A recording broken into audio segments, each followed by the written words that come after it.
রাফসান এই যে বেলকুনিতে পিকনিক করছে একা একা, তাই না রাফসান? এই যে একা একা খিচুড়ি রান্না হচ্ছে। আজকে দুপুরে মিষ্টি আনছিল রাফসানের আব্বু, সেই মিষ্টি এনে নিয়ে বসে আছে। আমাকে বলছে মা মিষ্টিগুলো রাখি, আমি রাখো।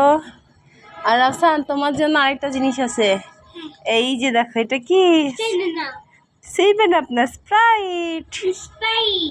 হ্যাঁ খিচুড়ির সাথে রাফসান স্প্রাইট খাবে। হ্যাঁ হ্যাঁ আগে খিচুড়ি আমাদের দেখাবে না, খিচুড়ি একটু দেখাও, ধরো না। হ্যাঁ এই যে দেখেন খিচুড়ি, লাড়ে দাও লাড়ে দাও রাফসান লাড়ে দাও। এই যে খিচুড়ি হচ্ছে। ভালো লেগেছে তোমার? হ্যাঁ আমার অনেক ভালো লাগছে। তুমি আনন্দ পাচ্ছ? হ্যাঁ আনন্দ। এই যে শীতের রাতে আমাদের বেলকনিতে পিকনিক হচ্ছে, মা ছেলের পিকনিক।